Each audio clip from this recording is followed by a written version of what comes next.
so glad.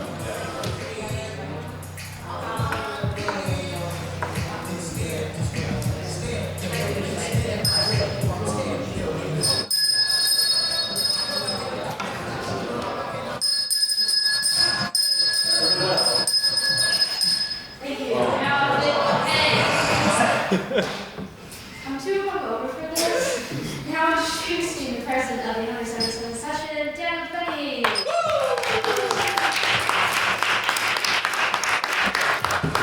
Members of the House, I welcome you to what is the 24th Ordinary Meeting of the 177th Session of the Literary and Scientific Society.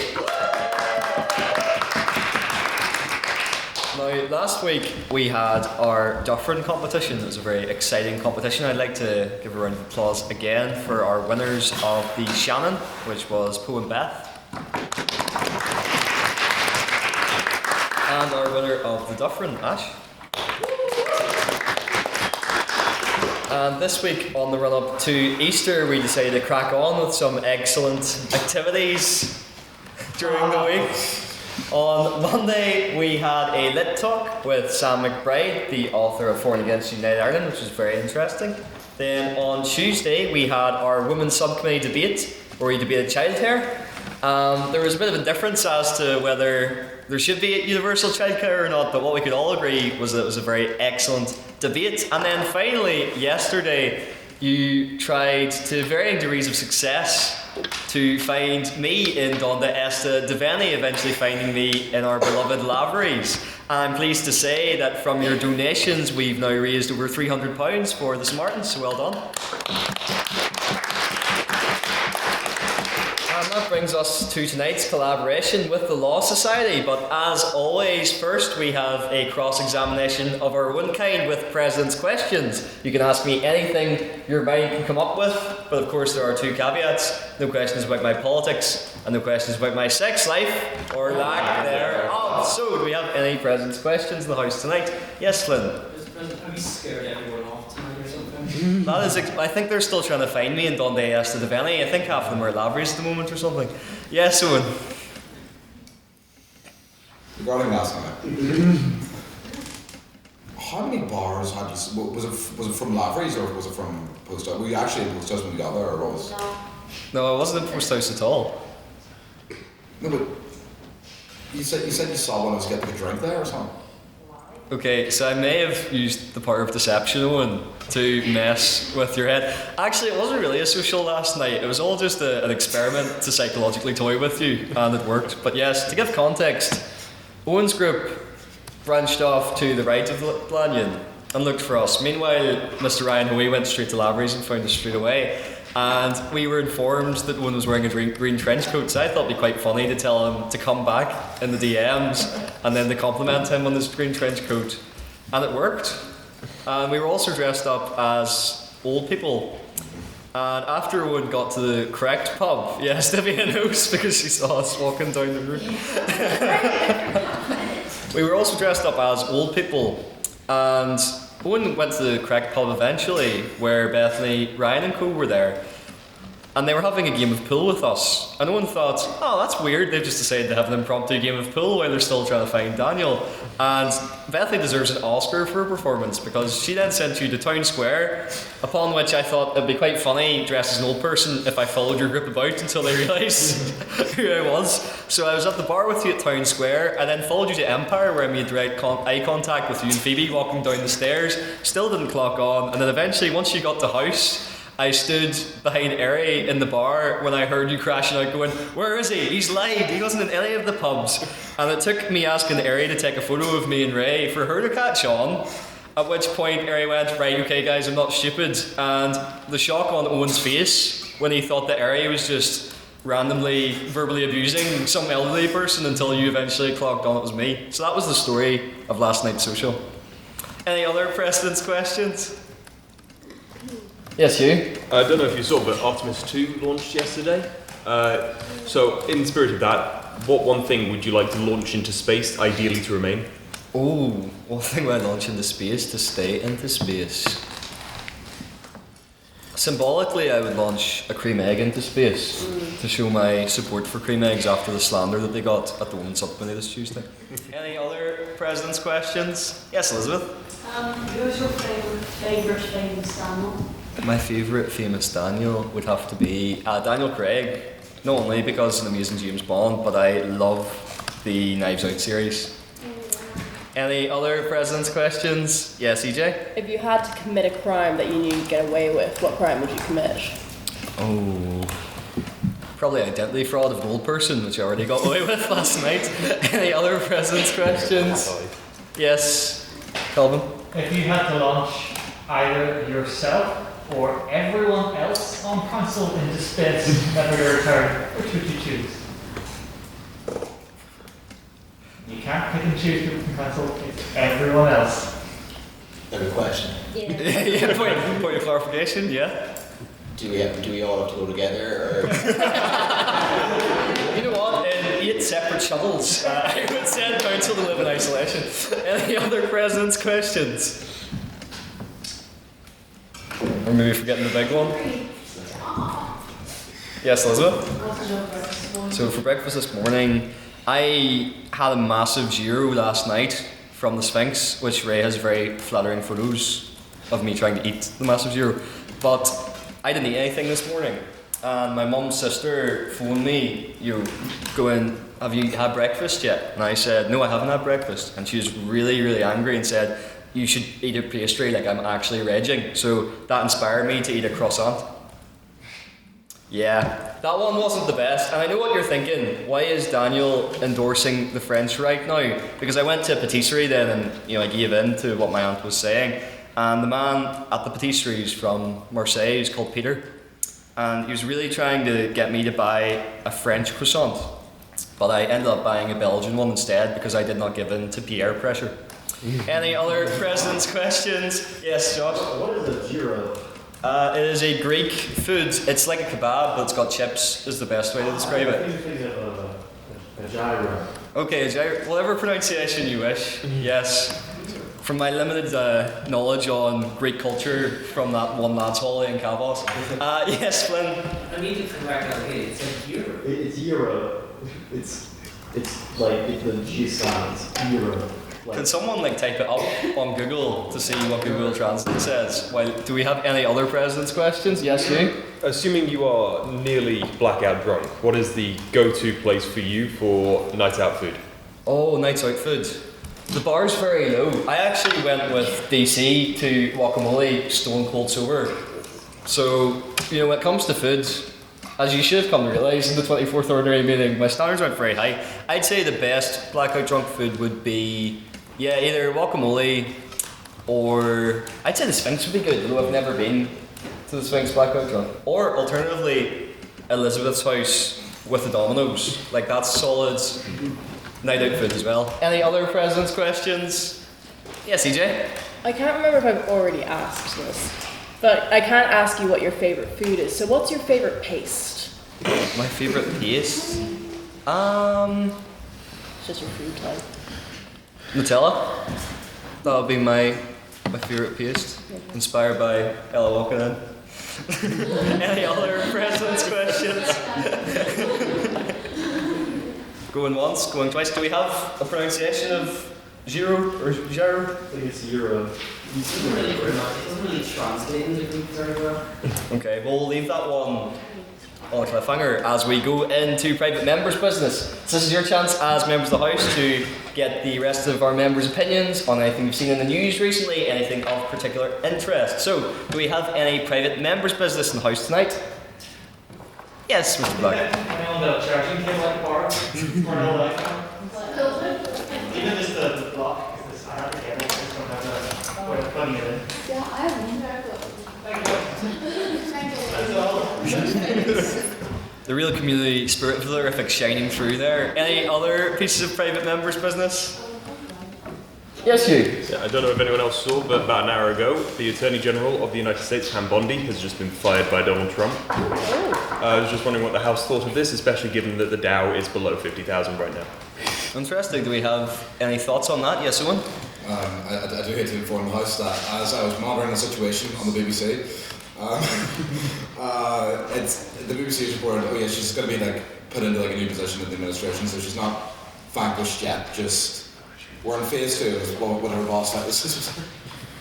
Thank you. Anyone else on this recent piece of news? Yes, Josh? So the bar is made up of about like 90% liberal and like 10% conservative, which means that the pool that conservatives get to pull from when they're choosing things like AGs or Supreme Court justices or Supreme Court justices, they're really the cream of the crop. Because only the most hardened conservative lawyers really come to the top. So I'm sure that whoever gets replaced by Pam Bondi is going to be probably just as bad as Pam was.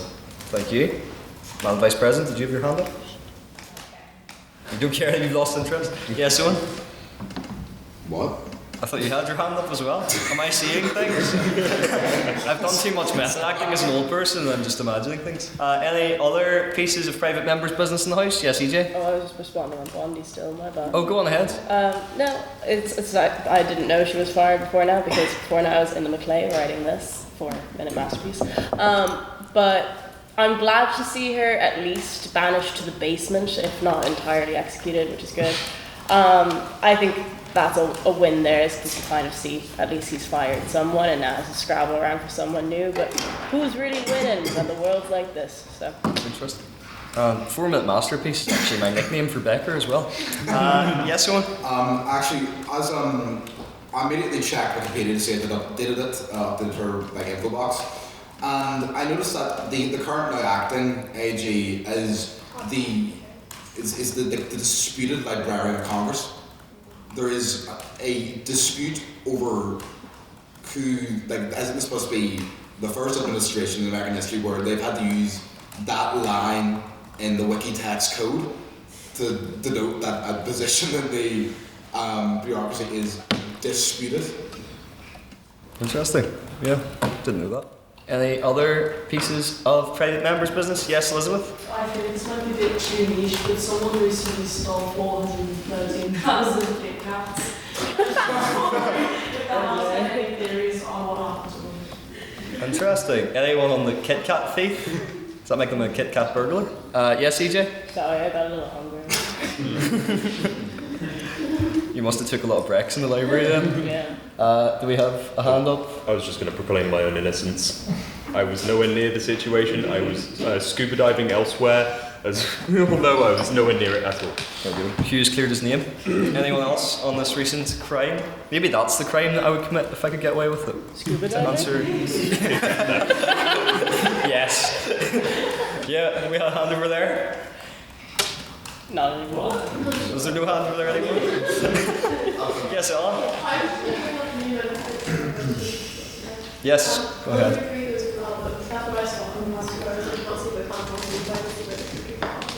And the title of which suggests that she was not very happy when she was dealing with partridge, which is interesting.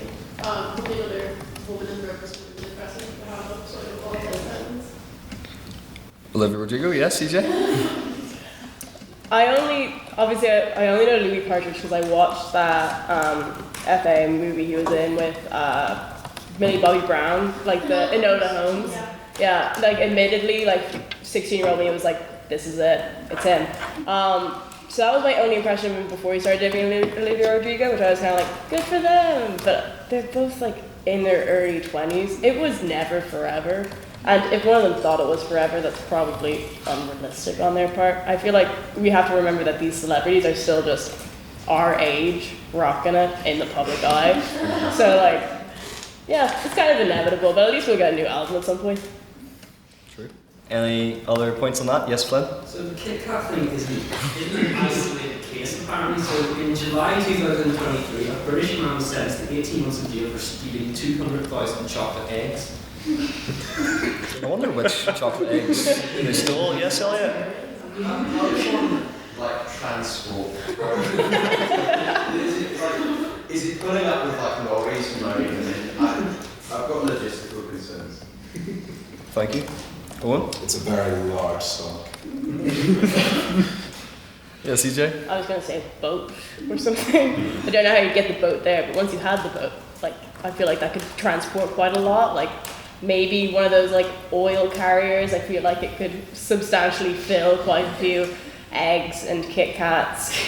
Not cream eggs, though. If cream eggs are what was stolen, that man should have been sentenced to death, not 18 months. Thank you. Yes. Thank you. Anyone else on these chocolate crimes? Or any other pieces of private members' business? Well, in that case, I would like to invite Man Vice President up to read the minutes from last week's debate.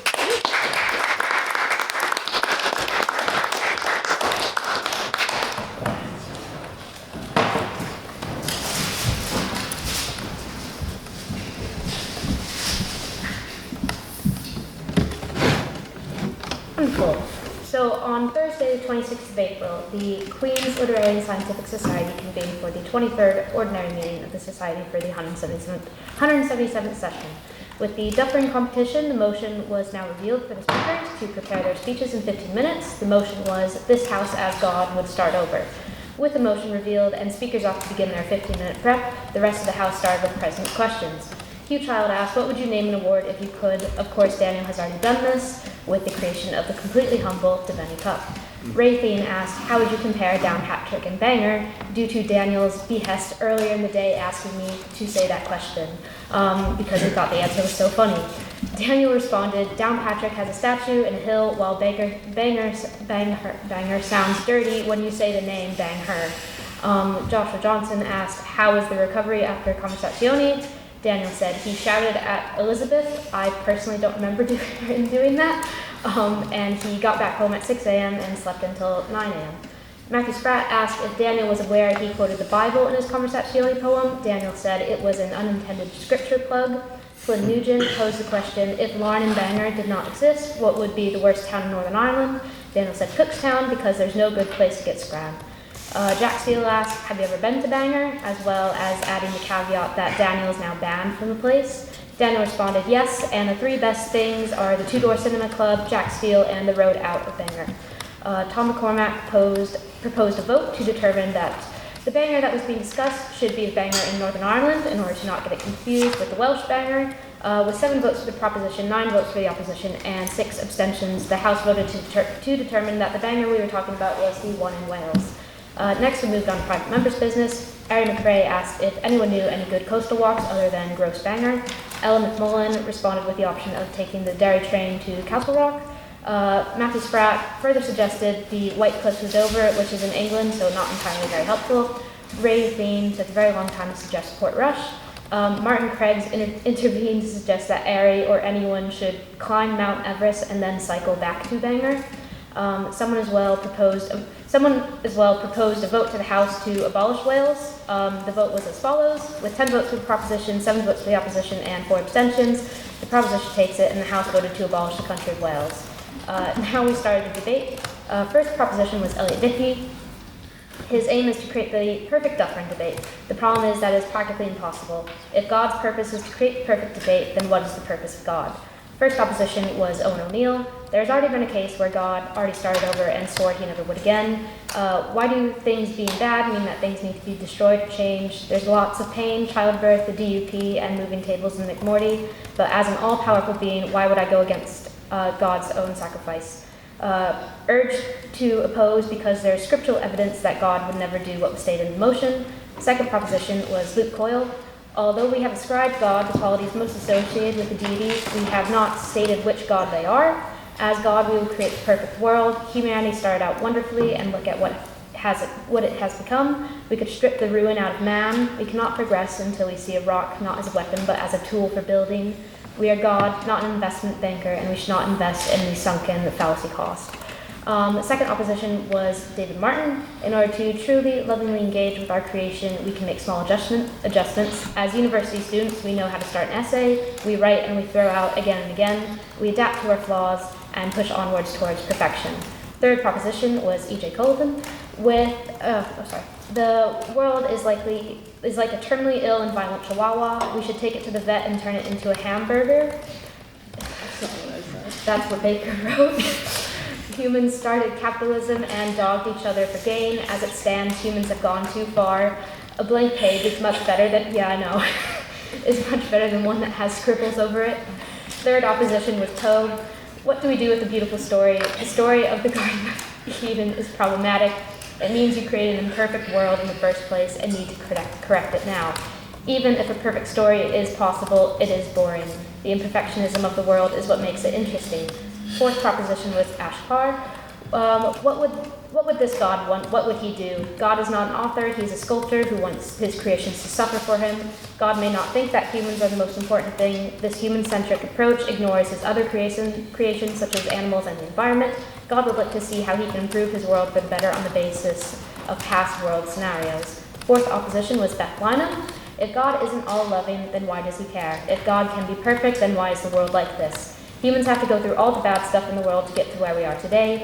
He lets creatures go through these matters. If God wants to start clean again, is that not also slightly violent? I don't want suffering, but let everyone go through violent Groundhog Day so Beth could go and win Dufferin. Questions for the proposition was proposed by Chloe and responded to by Luke Coyle and Beth Lynham. Question for the opposition was proposed by Matthew Spratt and responded to by Eóin O'Neill and E.J. Culleton. An abstaining question was asked by Ryan Hoey and was responded to by Luke Coyle. We then moved on to the vote of speakerability. With 15 votes for the proposition, 7 votes for the opposition, and 7 abstentions, the proposition takes the vote on speakerability. When the judges returned to the room, Ash Carr was named as winner of the Dufferin Award for Best Individual Speaker, and Beth Lynham and Poe were awarded the Shannon Award for Best Team. May I take these minutes as read?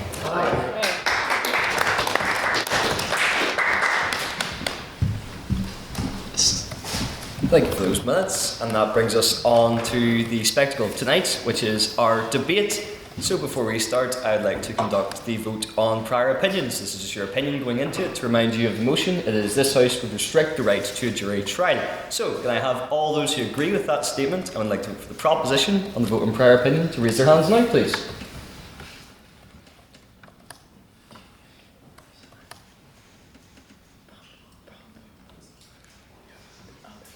4.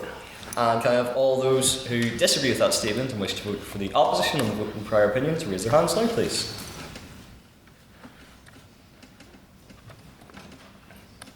8. Yes. And finally, can I have all those who would like to abstain from the vote on prior opinion to raise their hands now, please? Yes. Madam Vice President, may I have the results from the vote on prior opinion, please? Yes, with 4 votes for the proposition, 8 votes for the opposition, and 7 abstentions, the motion falls. And now it is time for the rules, which a lot of you Lodgians will be used to. However, unlike the Kit Kat thief, you'll not end up behind bars if you break my rules, but you will feel the wrath of my gavel. Speakers will take it in turns, proposition and opposition, to approach the podium and deliver their 7-minute speeches. The first minute of their speech and the last minute of their speech is protected time, which means for those 5 minutes in between, they have unprotected time, as signified by our bell. Madam Vice President, thank you. For those 5 minutes in between, they are subject to points of information. This is where you can challenge their points in real time, either as a member of the House or their adversary across the table. To do so, please raise your hand and shout on that point of information, or POI. It is then the Speaker's discretion as to whether they accept or decline your POI. Please keep the POI short, no longer than 15 seconds, and also make sure to leave 15 seconds in between a POI being offered to the Speaker, otherwise that's something known as barracking. Finally, we also have a rule about swearing, Madam Vice President. Yes, if you swear you own the house in following the court, please pay it timely. We still have outstanding court fines for Elliot's still owes one as well. There was other people as well, but those are 2 at the top of the head. But yes, please pay it timely. Yeah. Yes, and with that we shall start tonight's debate. I would like to invite to open the case for the proposition. Look to the podium, please.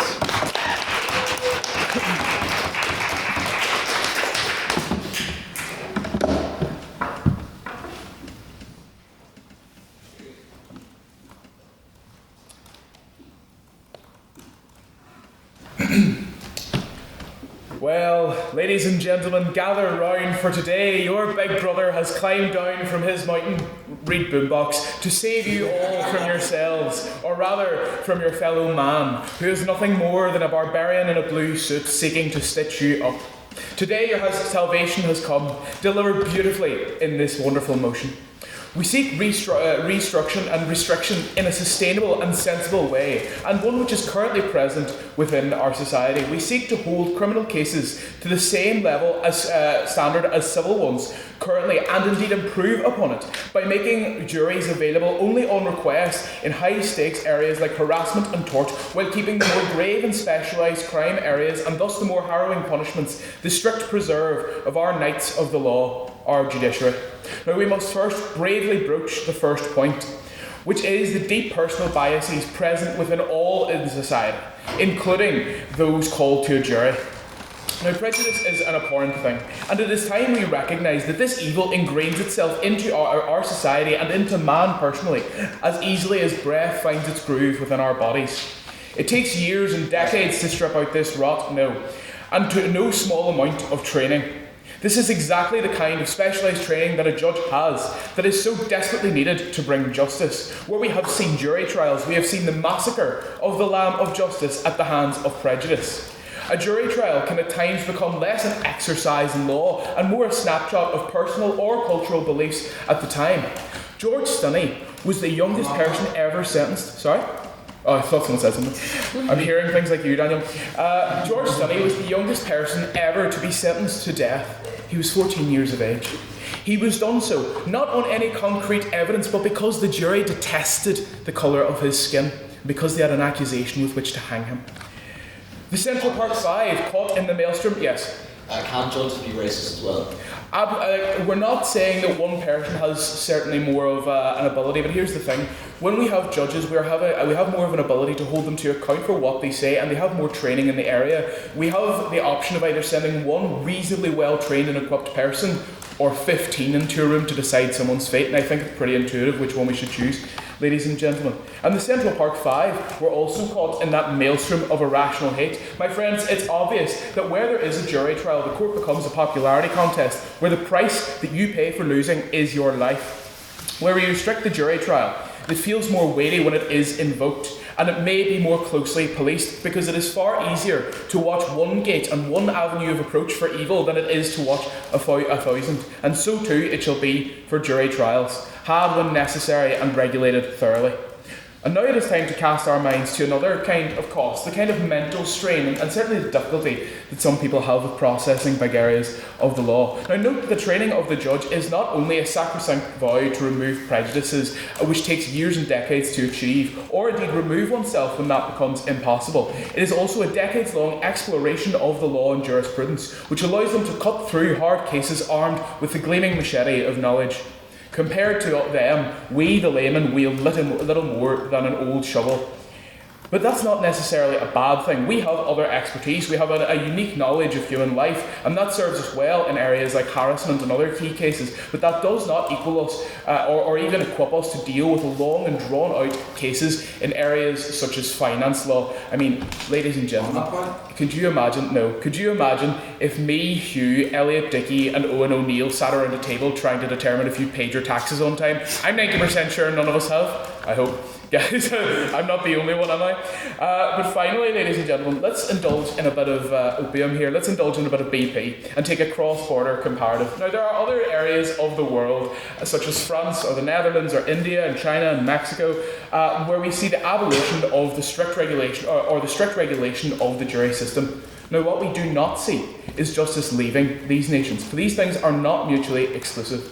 They are different, surely, but they're not unjust societies. They still have positive contributions coming in from their laymen, but it's not willy-nilly on key areas, and it's not allowing them to grossly affect sort of brutal cases, or certainly more weighty cases. In fact, one could argue that where we see the jury trials become more restricted, as will be talked about later by EJ, we see actually a better cooperation and a better feeling for that, instead of just oh my god, I have to go to jury duty again. Let me wheel out the best performance of an orange man I've ever got to see if I can't get out of this case. It's more about, can I engage with the system thoroughly? And that's indeed what we see in places like France and the Netherlands. Because when things are only used when they are weighty, when it's a break glass in case of emergency situation, it's far more seriously taken than everyone else. I mean, if you look at the way jury duty is viewed in popular culture today, ladies and gentlemen, the reason that we must restrict it is because it has become essentially a beacon of hatred. It's, I have to do this, I have to do my civic duty.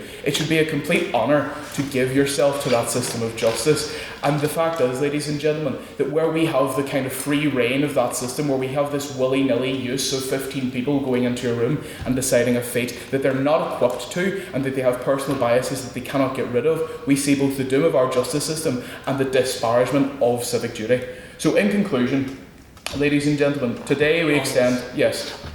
Why, I ask you, why are judges completely immune and completely insulated from the kind of biases you talk about? I note that Judge Julius Hoffman, who presided over the Chicago 7 case, and the appeal denied in relation to were biased in this. How do you respond? Well, I point you to the case of O.J. Simpson, where a man who believed, a judge who believed that he could not, in good conscience, keep himself on the case, gladly recused himself of it. What we see when we entrust a judge with more pressure, with more sort of cases and certainly a heavier workload, is that we have someone who can be more openly critiqued than a kind of nebulous jury that'll just decide and then we have to go along with it. Like, the reason that you're able to critique those people and not necessarily the jury in the OJ trial is because those people are experts in their area and they should know better. Where we have a judge and we entrust them with more power, we're more able to punish them when that power goes awry, and that's something you don't see in status quo.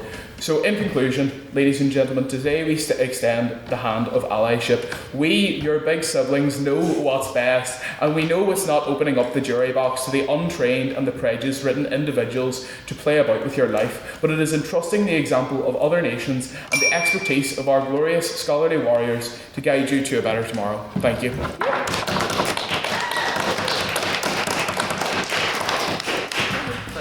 For that very fine speech, I'd now like to invite the case for the opposition, Kíla, to the podium, please.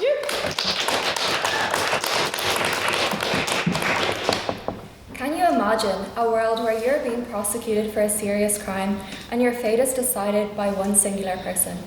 And can you imagine having no influence over how the legal process operates at all?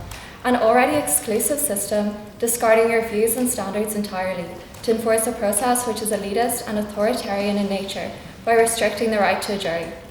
Judges are supposed to be neutral arbitrators, but really, how neutral are they? One of the reasons why a jury works so well is because they are a culmination of differing backgrounds, combining unique perspectives and coming together to deliver a fair and reasoned decision. Research by the Ministry of Justice supports this, as they gather together evidence from about 500,000 jury trials over an 18-month period to evaluate how effective jury trials are throughout England and Wales.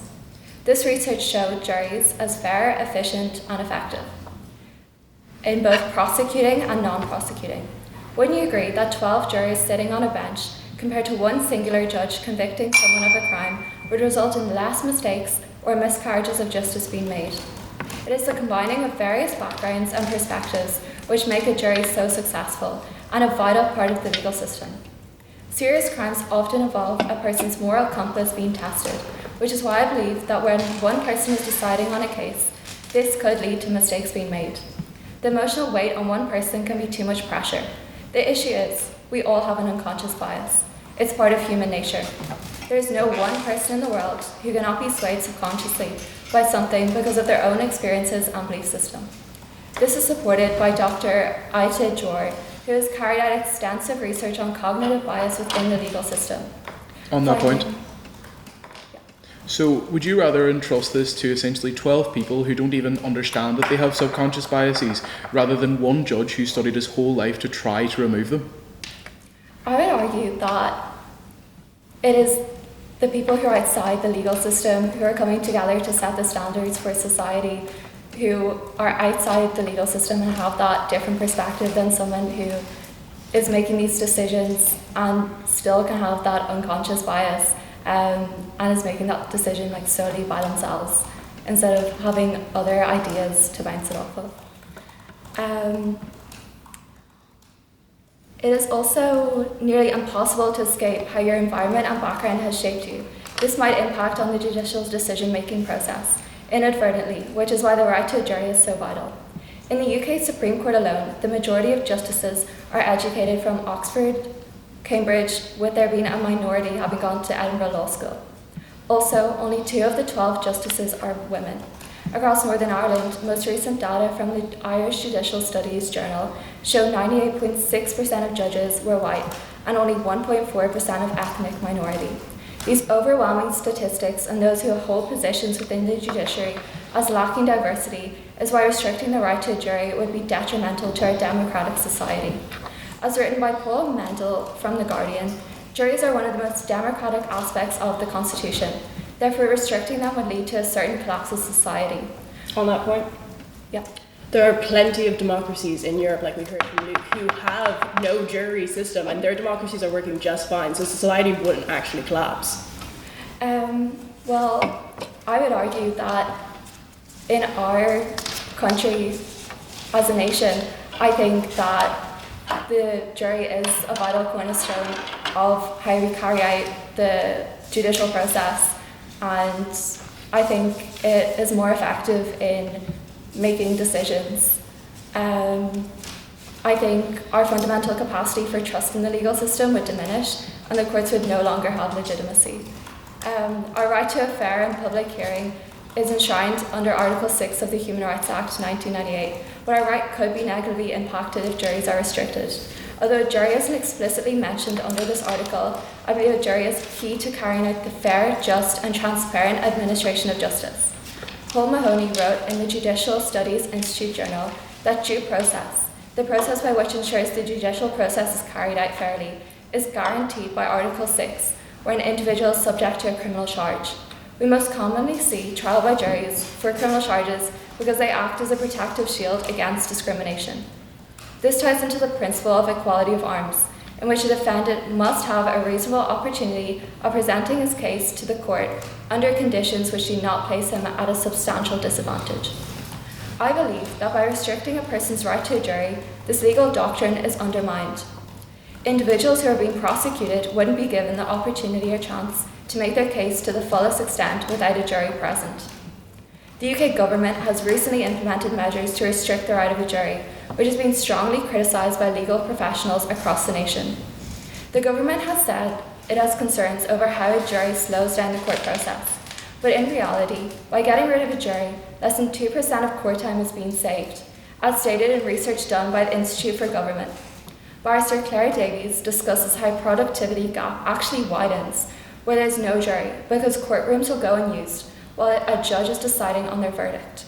Usually, when a jury is sent to deliberate on their decision, the courtroom is actually used to hear other cases.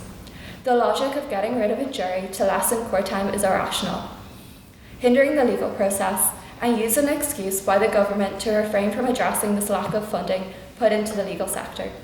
The Bar Council supports this argument, stating that changing the fundamental structure of delivering criminal justice isn't a principled response to a crisis, which was not caused by that structure in the first place. There is ultimately no way in which restricting a right to a jury is in any way more efficient. To conclude, there is no reasonable reason to restricting the right of a jury. It would reduce citizen participation, diminish the legitimacy of the courts, and ultimately undermine the rule of law.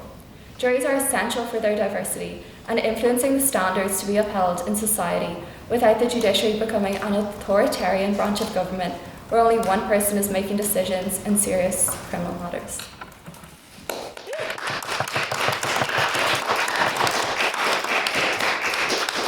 Thank you, Kíla, for that very fine speech. I'd now like to invite second in the proposition, EJ, to the podium, please.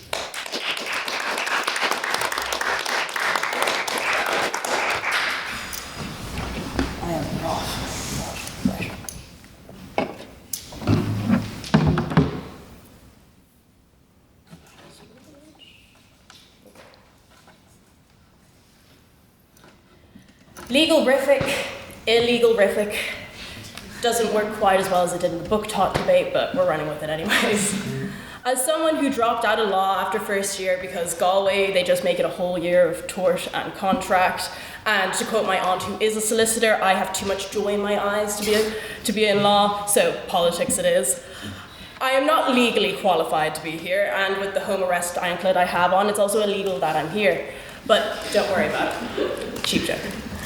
Ladies and gentlemen, they say in this life you are guaranteed two things, to pay taxes and to die. But as citizens of a common law legal system, I think we can agree that there's one more guaranteed rite of passage that they forgot, and it's desperately trying to get out of jury duty. In my short time on Earth, I've seen quite a slew of impressive attempts, most notably that of my Uncle Harold, who stole my clothes to show up to his summons in booty shorts, a baby tee, and Birkenstocks. Yes, ladies and gentlemen, he pulled a triple B. His strategy was obviously to outstunt the solicitors, who would feel so ashamed that they aren't serving the same levels of stunt in their business formal that they'd have no choice but to immediately excuse him as a juror, unfortunately to no avail. Now, this is not an isolated incident, not of my Uncle Harold wearing booty shorts, nor is it the craziest attempt I've heard of, because as a house, I think we can all agree on one thing, that no one likes jury duty. No one wants to be summoned and to put their whole life on hold as they perform their civic duty for an undetermined amount of time. And if you're sitting there being like, nuh-uh, not me, I love jury duty, then you're a downright pick-me freak. Right up there with necrophiliacs and people that are attracted to concrete. Question. Not right now, Henry. It's okay. Look, it's okay if you're attracted to concrete. But listen, if we restrict the right to a jury trial, then there will be less of them. And therefore, less of a chance of you or your Uncle Harold having to steal my Daisy Duke's booty cheek out extravaganzas in an attempt to get out of jury duty, making our collective population a lot happier to not have to deal with the dark loom of jury duty hanging over their head, or fear of ever having to see an image of my Uncle Harold in those shorts burnt into your brain. My fellow proposition and I simply beg to answer the age-old question, why would a man be there? But more specifically, why would 12 people be there? Against their will, and why would we have them there all the time when they don't want to be there, they don't need to be there, and frankly, having them there is not the flex the opposition thinks it is. As Luke has talked about, the very system of having a jury is insanely flawed itself, and even then, the judge is still the diva who makes the choice at the end of the day. So why wouldn't we just reserve the right to a jury trial to appeal cases or high court matters as was suggested in our model, where things are clearly more complicated? When it comes to the right of a jury trial, I'm specifically entitled to a jury of my peers. But personally, I don't know these Huzzs. Peers who? Like, if I'm on trial for a crime, it's not going to make me feel like I got a fair, just shot just because there's 12 randos off the street who don't want to be here staring me down when I'm the reason their life is on hold for the foreseeable future. Not right now. Oh, actually, this speech is so short, I will take that. If it's not ideal and they're not good, why do you think so many people choose to exercise their rights to demand a jury trial?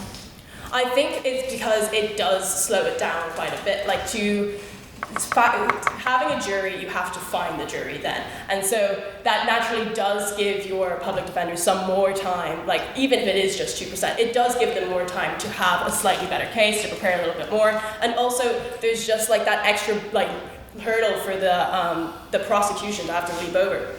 But like that, 12 rounders off the street staring me down when I'm the reason there for the foreseeable future, I feel like everyone in the room hates me, and I don't know if it's because I committed a serious crime or what. Like Reynolds, the bald man in the beer belly who showed up to court in a wife beater and Nike sweatpants with a suspicious stain on the front, he would much rather see me hanged because I'm obstructing his ability to watch the footy and day drink in the local. Him and I are not peers. The yummy mummy in the front who's raging that her husband's solicitor friends couldn't get her out, so now she has to miss her Botox and boots. Charity fundraising gala ladies' day that she organised at the sailing club. She and I are not peers, although maybe just not yet, do check in 30 years. But I argue that there's an innate bias immediately towards disliking the person on trial for being the reason that they're all there. So how does that make it even more fair? Restricting the right to a jury trial, and therefore having less of them, has the chance to improve future juries for this reason: quality over quantity. If there's less jury trials, I argue that there will be less distaste among general society towards jury duty, fixing that bias. And with fewer jury trials, there will theoretically be more resources available to jurors, such as childcare or accommodation, in addition to better supervision and monitoring of juries when they do happen, which means that we'll have better quality juries. Not to mention a bigger pool of people who haven't done jury duty to choose from. And, like Luke said, not having a jury does not mean that you don't have fair trial. The majority of democracies, specifically in Europe, do not have a jury system, and they do just fine without it. We're at 5 minutes, cool. So, we've heard some POIs throughout the evening. Henry gave us that judges can also be racist. And sure, but there's things like judicial reviews and regulations, report systems, etc. Also, juries do not change the judge's outcome anyways, so that won't solve it either. You have to remember that juries and judges are specifically separate entities. They do not have to have the same decision at the end of the day, because a jury's job is essentially to determine what happened at the thing, but it's the judge's job to apply the law to what they think happened. So it's not always going to link up, although it does in the majority of cases just because they're so closely related. It doesn't mean that they're going to be the same, and they don't have to be. Also, we heard, can you imagine facing a serious crime where your fate is decided by one person? So 13 will do it. That doesn't make quite a lot of sense to it, the whole matter. And also, like I said, it's still the judge who makes that decision at the end of the day. So yeah, it is one person. And also, anyone facing a serious crime, it's not going to be fun regardless. It doesn't matter if you invite more people to the party. Also, judges are trained to challenge their own perspectives and specifically try to apply the law in a way that is unbiased. Jurors are not trained to do the same. And so therefore, it is way more realistic that there would be more biases within a jury pool. We heard that society would collapse without a jury. Not true. See Netherlands, see Mexico, see others. Juries are a protective shield against discrimination. See the bias point Luke made. Lawyers and judges are elitists, but jurors could also be elitists. The whole point of jurors is that you can choose from a pool of people regardless of their background. So who's to say that people in a jury wouldn't also have gone to Cambridge or something? And it doesn't save much time, just 2%. Well, this side of the house isn't arguing efficiency, but 2% is 2%. And it won't reduce citizen participation, as I explained, it will probably increase it. To conclude, ladies and gentlemen, juries are made and jury duty is child behaviour. So I urge you all to side with us for less chance of jury duty and less chance of having to steal my booty shorts to try and get out of it. Side with the proposition, Gurmila Mahakif.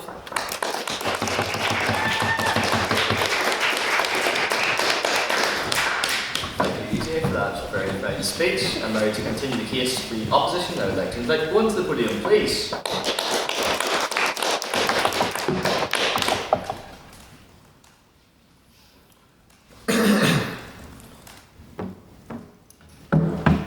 No free man is to be arrested except by the lawful judgment of his peers of the land. A quote from Magna Carta. Mr. President, members of council, my colleagues on the opposition, my blah blah blah, you know crack. A jury trial is at the heart of the English system of judicial and civil rights. It is a substantial piece in the domino effect which began in antiquity and is continuing to topple down, which gives all of us the freedom to be functioning and productive citizens in our society. Today I will outline the government's plans, why they are impractical, why they are threatening, and in the next Parliament, and the history of special courts imposed in the UK by the British state without a jury.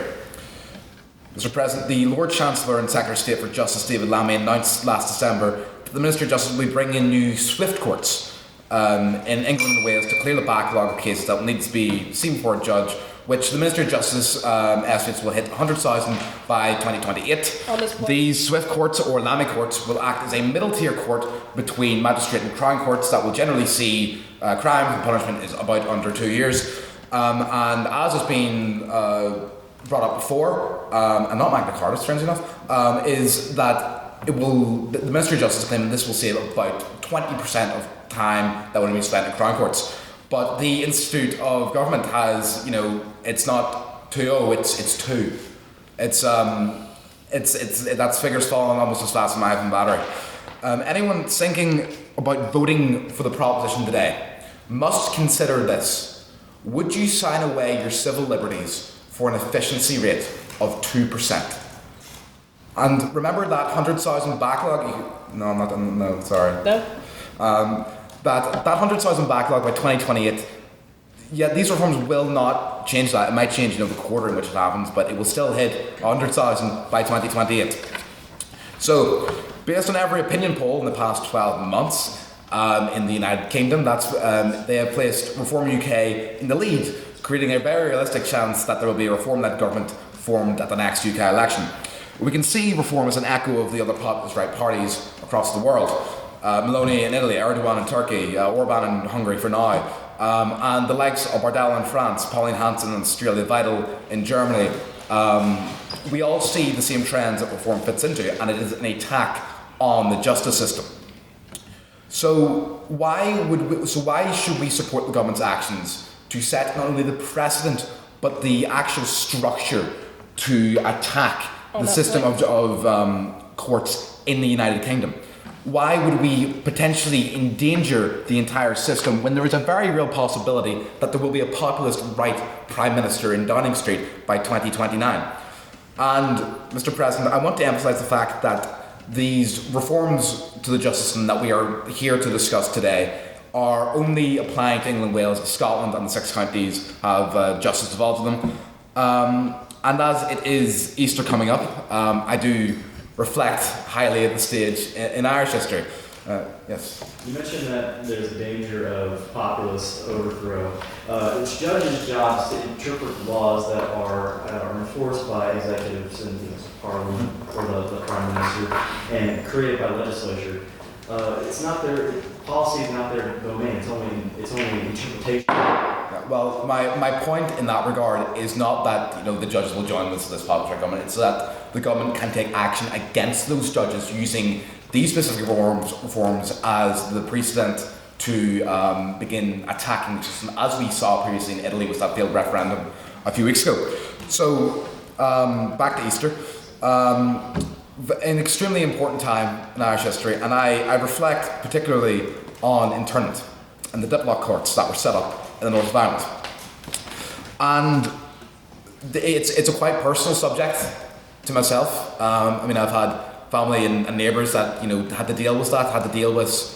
Also, the diplock courts were just to put on the record. They were a series of courts without juries that were set up in the north during the Troubles by the British state, and they had higher conviction rates for the ban compared to jury trials in the north or any trials in England and Wales, and they were used to target political activists in the north from both sides of the community. So I look at this action by the Ministry of Justice, and I just see them repeating the same mistakes they made again. The diplock courts did not work. The diplock courts failed. The diplock courts turned an entire society against itself, in addition to other things. And now, this is a particularly law and order centric government.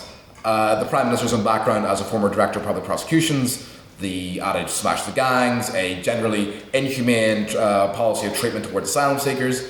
They've also proven themselves to be quite politically ruthless while keeping up a Macron-style technocratic style.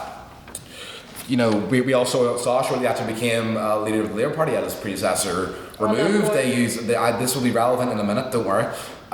They removed his own predecessor, used their influence in the NEC to remove parliamentary candidates, whatever. So, how long until these politically ruthless people give this new power they've given to themselves politically? How long until we see Palestine Action protesters put in the Islamic courts? How long until these reforms are completely misjudged and misused? Not by the evils of the populist threat that I mentioned before, but by this very Labour Party and Labour government. So, for those who care about liberty, those who care about freedom and the freedom of speech, vote for the opposition. Reject the Islamic courts and reject the tyranny of the proposition. Thank you very much.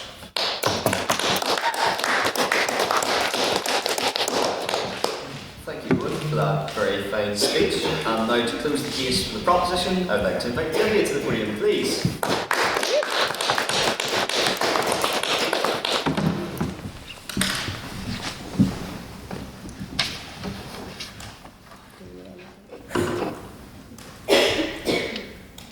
Okay, so after not having spoken at the Literarific for like a year, Ella asked me to sub in for this debate like literally 1 hour ago.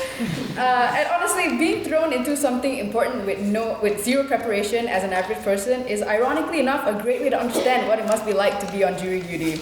So in the most haphazard, last-minute, messy way possible, this speech is going to have 4 parts.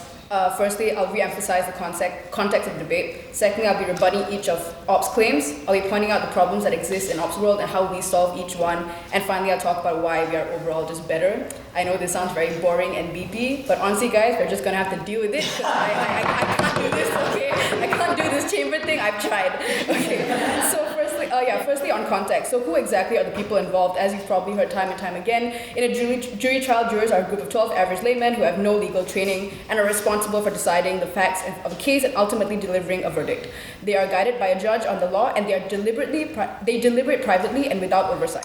They are not required to give reasons for the decision. The problem with this is that this means that some of the most serious legal outcomes to be decided, the guilt of innocence of someone, are determined by individuals who are firstly untrained, who are susceptible to influence by group dynamics, have their own preconceived biases, and whose reasonings we never get to properly examine. And frankly, let's be real, half of these people just don't want to fucking be there, right? But secondly, I'll use my role as the last speaker of the House to sort of remind everyone when it comes to debates like this, when it comes to concerns of the justice system, it's really important to consider which side upholds public trust in the system better and what's fair and somewhat easiest on those involved. And I'll tell you why, our side does this better, right?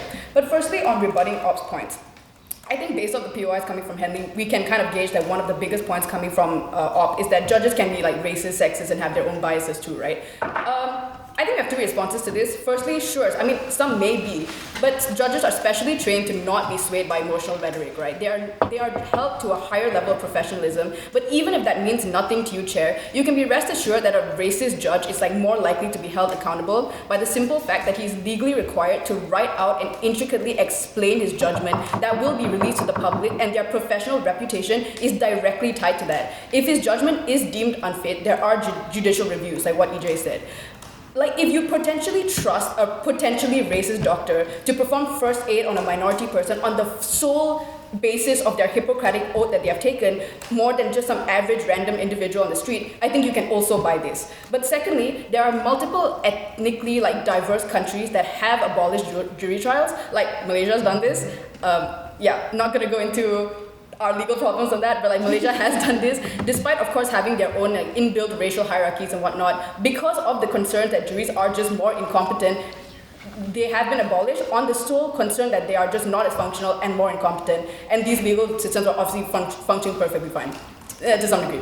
But lastly, just throwing this out there, right? Even if we buy Ops' claim that a judge is just as shady, then at the best this is kind of a wash, because naturally if a judge is considered upper tier elite in a society, and if this upper echelon of the society is so corrupt that a racist judge that can act on his racist tendencies is in power, then naturally it is safe to assume that mindsets like this do trickle down to your average common folk. So anyway, that potentially means that your so-called community in this country probably don't have your back anyway, anyway. So juries probably aren't as safe either. So at least a large enough people within these communities where the numbers in this wouldn't matter in a jury decision, right? Especially with countries that have huge splits in their political ideologies. But the second rebuttal then, actually I'll take Henry's POI. Okay, so let's say in order for these tipping points to be adequately reached in terms of training judges, I don't understand why the progressive incentives and capacity incentives don't also apply to educating jurors in that instance. It's symmetry in terms of competence. Damn, bro. Okay, firstly, I think it is simply just easier to educate one judge because of the professional trainings that they have inbuilt into becoming a judge. You really do need to go certain procedures to even reach that point of professionalism, instead of re-educating whole groups of people, because jurors are randomly chosen from society. It's not just about re-educating this group of 12 people. You literally have to re-educate your entire society to not be biased. I don't think this is feasible in any way. But the second rebuttal then is on the claim that juries. Where am I? Second speaker on Ops' whole point on the Labour Party and what's being implemented in the UK right now, right? But the thing is, you're debating us, not the Labour Party. I think Luke has pretty clearly demonstrated in our model that for this debate, that being the right. What did I write? That being the right to or just be limited upon request within higher courts is what our model is. So it kind of begs the question, are you not engaging with our model because you're just scared by the arguments in front of you? But it's okay, we'll move on first.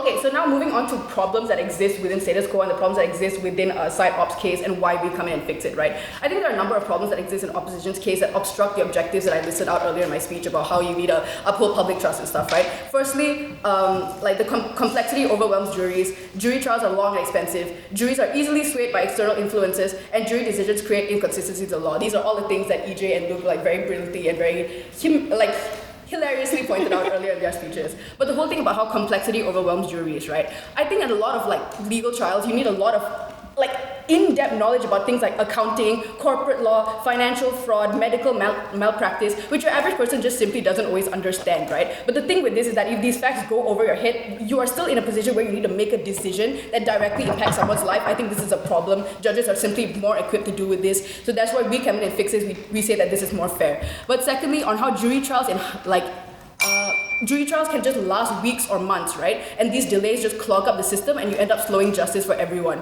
How does Prop come in and solve this? We tell you that a bench trial or like judge-only trials are usually quicker and cheaper because like less time is spent on things like jury selection, like giving instructions to the jury, having to explain the law to the jury, on things like deliberation, so you aren't dragging out a process that is inherently already traumatizing for individuals involved, therefore also more fair, and you uphold more public trust. But also things like biases and emotional influences, right? Juries are your average people, which means they come into the courtroom with all their emotional baggage coming to the courtroom as well, right? And all their preconceived biases, and they're just swayed by things like media coverage, prejudice, sympathy, or even just a really like swaggy, charismatic lawyer can sway them, right? I think this is also a problem. At the end of the day, legal decisions should be made on hard facts and what the law actually expects within trials, and whereas judges base decisions strictly off like law and evidence, reducing like emotional and social biases and whatnot. So why is our side better? I think we tell you that we match trial type to case complexities because we give you the option where you are restricted, where upon request you can still have this option and this tool for you, but it's more like fair overall. Yeah. For all those reasons, proud to propose. Thanks,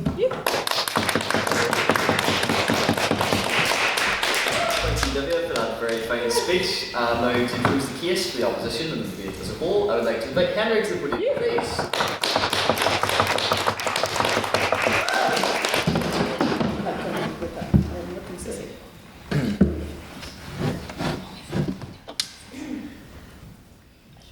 Your name is David Lammy.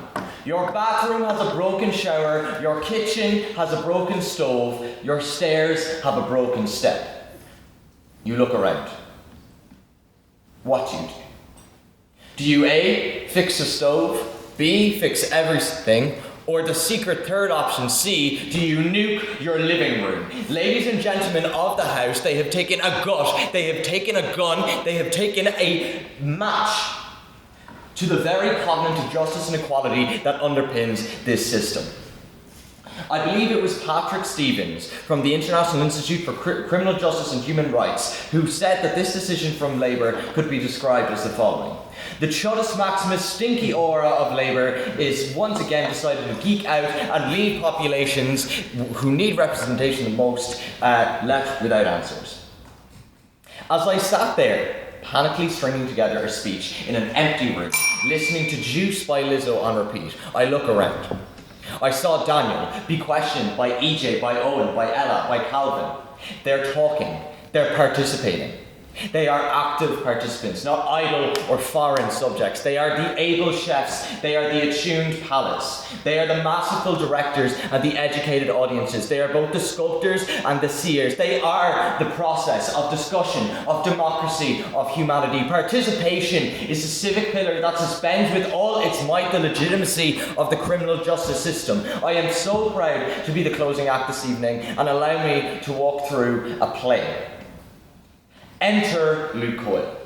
Luke tells us that this will only apply to torts, and very restricted examples of trials. So fear not, ladies and gentlemen, this won't have a reach and impact with trials. He then tells us that juries are bad on the whole and gives examples of murder trials to admonish them. I would ask Luke why he doesn't commit entirely to the whole bit and restrict right to jury trial overall and make it available in all instances. This is a massive tension in the proposition case. I would ask Luke what happened in the world of the Central Park Fives and the Chicago Sevens and every other example cherry-picked from the cherry tree of mid-argumentation. Judges take over, and their biases are in no way immune and protected or insulated. In fact, Racist, classist, regressive societies where bad legal outcomes happen are often populated by old conservative land-holding, predominantly men on judge benches and are often the problem. And juries provide a democratic check and balance.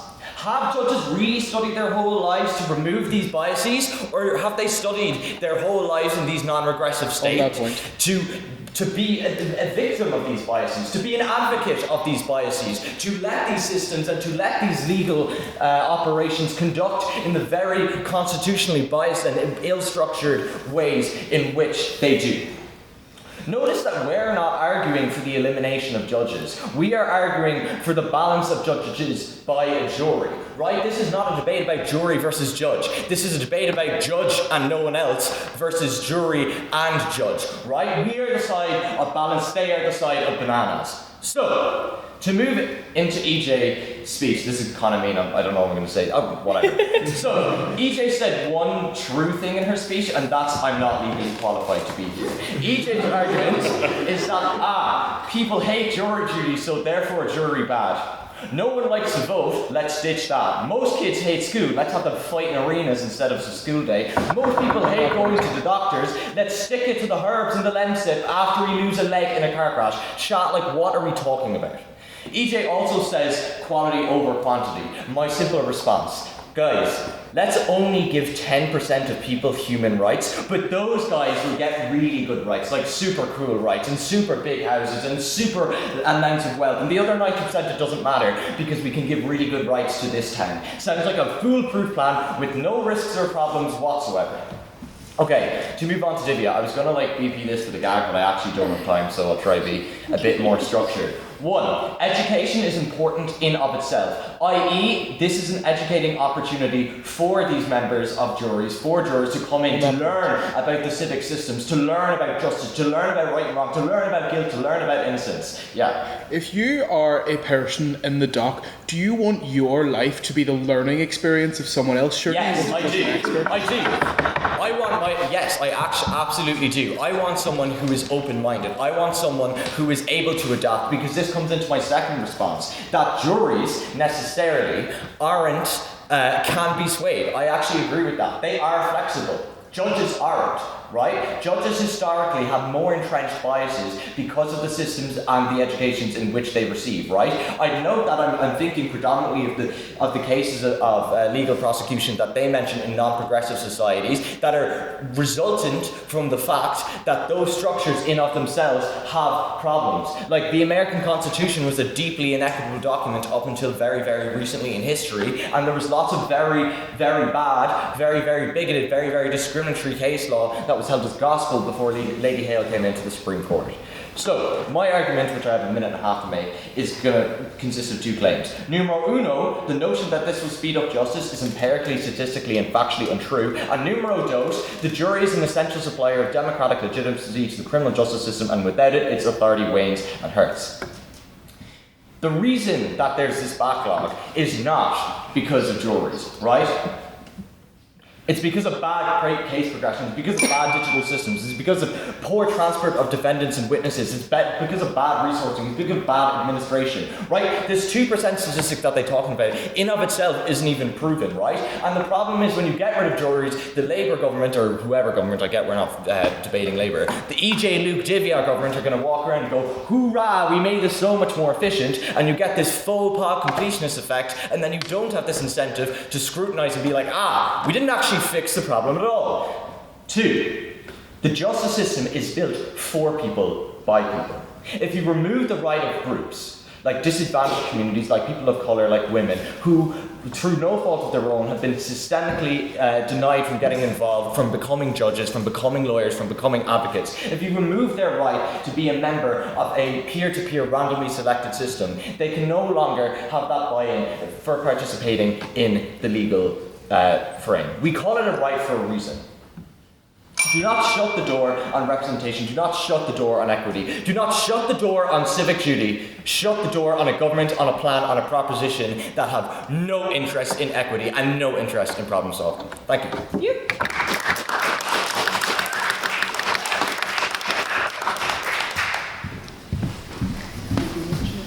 Thank you, Henry, for that very fine speech, and to all of our speakers for what has been a very feisty debate, to say the least. I thought it was very good.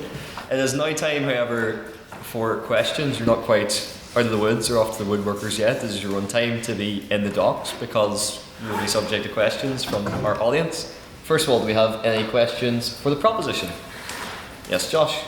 So, as someone who's been a paralegal and has worked on jury selection processes with an attorney to like help thin out a herd of like bad people, I'm pretty sure that process in pre-trial exists here in Northern Ireland, don't it? Where you can, I mean, it did from the Google search I just looked at, where attorneys work with, paralegals and whatnot to thin out herds to make sure that the people that they're talking to aren't, born racists or have certain biases. So, is that like, can that not be a good thing? Can attorneys try to weed out bad seeds in whoever they're talking to? Yeah. Why is it all or nothing? Thank you. Would someone from the proposition care to respond? So in America, especially in the deep south, I watched a lovely little last week tonight on exactly this. They use jury selection to essentially crystallise racist beliefs and have an all-white jury. They used to use things like literacy tests, numeracy tests. They used to essentially prey on whatever group they wanted out of a jury, usually black men, and get them out. When we have this kind of jury selection, not only does it restrict, like if they want to claim that, oh, rah, jury, we love it, democracy and all this, well, very well then, if you want to take that side, that's all well and good, except that a jury is not a jury determined by some wonderfully democratic process. Lady Justice doesn't come down and weigh each person on her scales. It's done by socio-political standards. You wonder why OJ got off, it's because of who was stacked in the jury. You wonder why so many different criminals who were white and 21 people who murdered 14-year-old boys, I think of the case of Bobby Franks. You want to know why all that happens? It's because of a jury that is selected specifically to alienate one group of people and push another group, usually the more racially sympathetic to the person or indeed monetarily, onto them. Essentially, what you see from jury selection is not a democratic thing. It's the reinforcement of stereotypes and actually an engineering of a jury more favourable to a person you maybe don't want it to be. Thank you, Luke. Response? Yeah, I think I largely agree with what you raised there, because I don't think it's very balanced. I think you can't just turn around and be like, they're all racist and they all hate everyone and that's the end. Because if the society itself is so racist, look, the Deep South back in the day wasn't going to be much better if it was just judges. There's no, that's bad either way. So what I would say is I actually think there is, and all of this is, as well, this is a problem of implementation, not a problem of principles, so it's an odd claim of the way proposition are managing it. But what I would say is that I think, and you know this as well from being in the legal side of things, is that the way that process works is not it's self-democratic, right? You have both sides of advocates, both sides of representation able to be involved and do their own work in selection. So, i.e., a defendant has access to representation who is just as much a part as the legal counsel of the state in selecting the jury. So I don't really understand in a society of kind of equity and fairness why there isn't kind of equal power for those defendants and those groups to also make sure that on juries that they are represented, i.e. that they're pushing for demographics who understand them, who empathise with them, and then that's also balanced out by a prosecutor who's pushing for their own incentives to prosecute the case effectively, and then you get a democratic, deliberated result. But again, I would say issue with process does not mean principle idea of itself bad. They're distinct discussions. So. Thank you, Henry. Would anyone care to interrogate the opposition of the question? Yes, Elliot. So I'm going to try and phrase this intelligently. The 2% statistic, I think it was used by both sides, but primarily heard it more. Where does that come from and how do you calculate it? Because it's basically the amount of trials that are jury trials. If jury trials take longer than every other type of trial, it would be longer than 2%. Could you tell me a bit about how you got to that statistic? Yeah. So where I found it was when I was doing the research for this speech, it was the Ministry of Justice said that these new landing courts, these swift courts, they'll be used in about 25% of cases, and it'll save about 20% The Institute for Government is the primary source. I haven't delved too deep into it. What I assume they have done is they went into the statistics that they had used or tried to find their own and create a more realistic calculation of how much time the Swift courts will ensure as compared to if the cases were conducted in Crown courts with a jury. And that's such. I can get you the article if you want. But yeah, it's from the Institute for Government. Thank you, Eóin. We weren't arguing at all. Like, we made a point of avoiding efficiency because we don't think that was part of our model, and we don't think it works very well in Lammy's model particularly. Like, we wanted to distinguish ourselves from Labour's case. That was a big point. But because if you look at the model that we provided, it was not the same one that Labour does. And specifically, I made the 2% statistic in response to your lovely first speaker because she brought it up first, and I was just simply rebutting. I think 2% is 2%, but that's also, like, I agree, it's not enough to make an efficiency case, but 2% is 2%. It proves that it saves 2% time. Great. But that's not at all what Proposition was arguing if you could go through each of our arguments. We didn't have a single one of us in any of our model did we argue efficiency. That's Labour government. You're debating us, the Proposition. And we had a completely different model to what Labour is providing.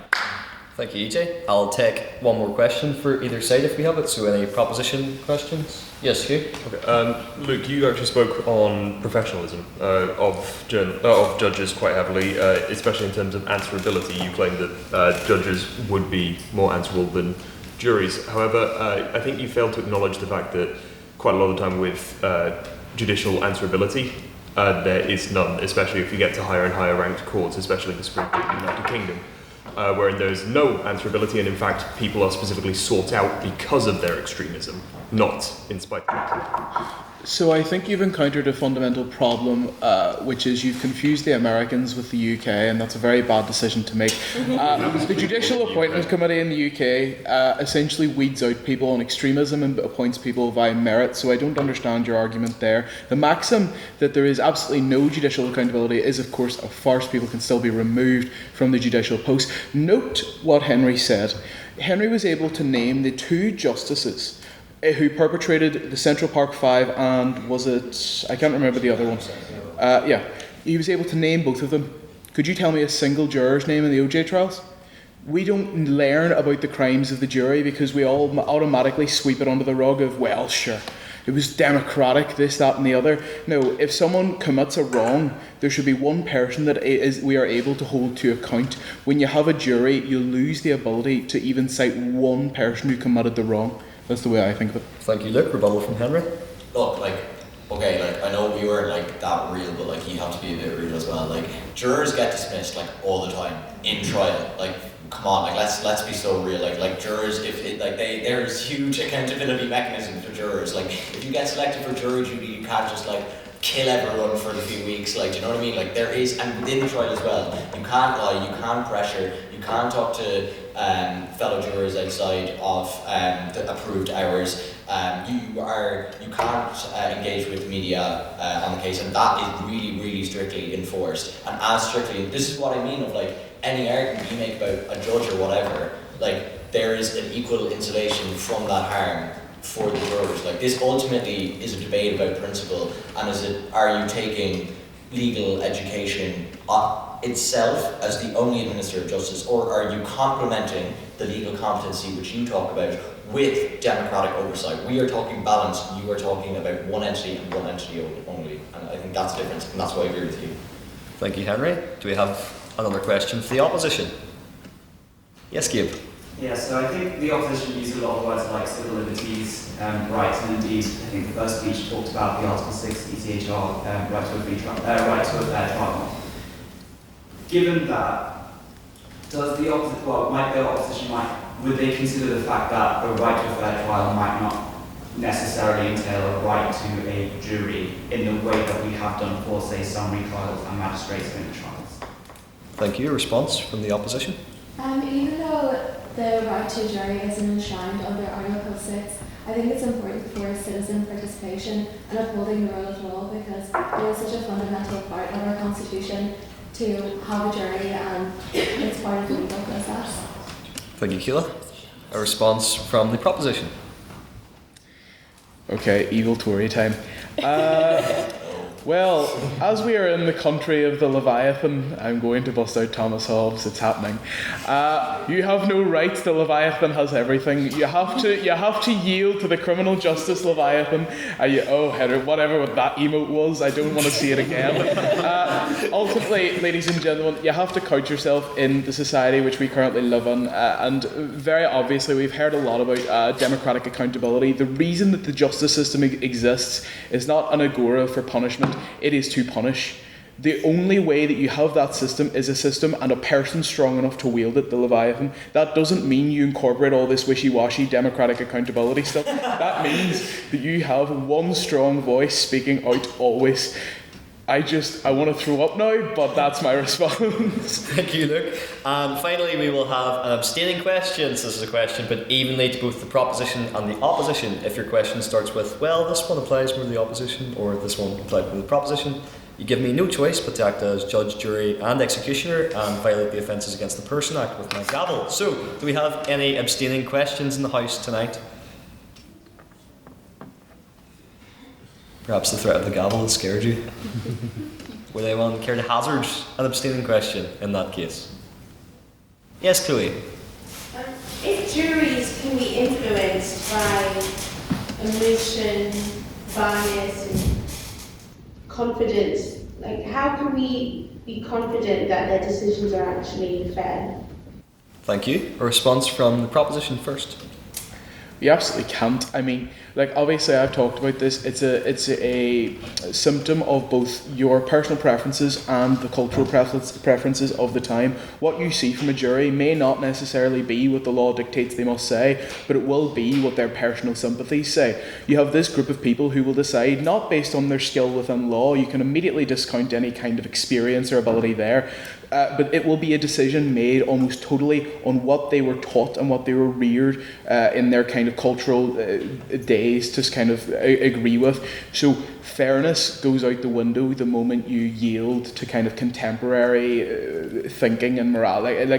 The moment that you have, it's almost oxymoronic, a group of people from the time who literally they only have the recourse to their experiences within that time, you automatically, in my opinion, preclude the idea of fairness or a reasonable or just approach. If you don't have a neutral person looking at the law and only him, you're going to get a biased source, or you're going to get a biased judgment. Thank you, Luke. Rebuttal from the opposition. Chloe, you're right. It's true. Bias exists, emotion exists, confidence exists. But if you get rid of the right of jury trial, you're not solving that problem. Judges aren't robots, right? If they are okay, we weren't coached, they're we think an artificial intelligence should run every case and no emotion whatsoever, right? But the fact is, biases exist everywhere. They manifest differently, and the fact that you have an education does not insulate you from biases. In fact, sometimes you can accelerate your biases. If we write a dissertation on something, or try to write a dissertation on something and submit it we become biased in our academic investment on that over time. That happens to judges too. So I think really we need to learn, and instead of pretending that emotion and confidence and bias don't exist, we need to learn how to deal with them. And that's why he all laughed at me when he was like, oh, would you want that to be a learning experience? Yes I would. I would want people to get involved, to get learning, to be able to use a process that is genuinely important and to really test their values. I think that learning is a good thing because I, as a defendant, want to know that people are challenging themselves, that they're growing, and that they're doing it in a democratic space, rather than things remaining stagnant and some idea of a distant authority in administering that justice. But you're right. I just say that exists on both sides of the history. Thank you, Henry. No further questions, as that brings us along to our deliberation period. It is now your chance as members of the House, and must I say, fittingly, you'll be judged by 12 of your peers in this jury debate.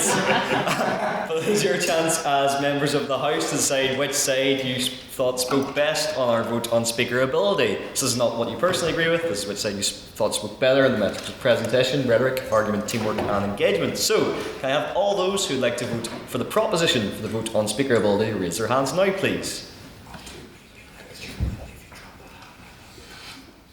That is 7. And can I have all those who'd like to vote for the opposition on the vote on Speaker ability to raise their hands now, please? Oh no. That was 7. It's empty. Finally, can I have all those who wish to abstain on the vote on Speaker ability to raise their hands now, please? That is 3. Madam Vice President, can I have the results from the vote on Speaker ability, please? Yes, with 7 proposition, 7 This is where you should make a votes joke. for the opposition and 3 abstentions. It falls. The verdict is the motion falls. Case closed.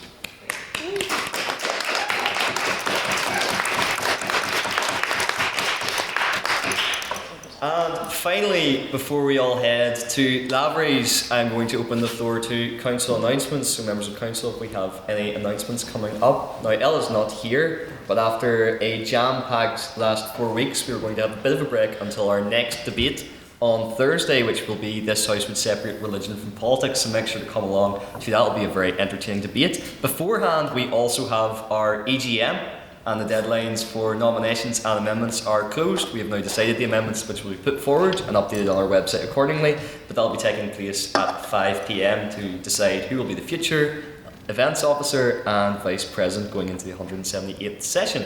I'm also incredibly pleased to announce that after how active we've been as a society, after the community we've fostered here, and all the records that we've broke, that we have been nominated for the Best Student Society by the Student Union Awards, and also the Best Student-Led Activity with our Don't Hate Debate event, which took place in October. So congratulations to everyone who's been involved in the work that's went towards that.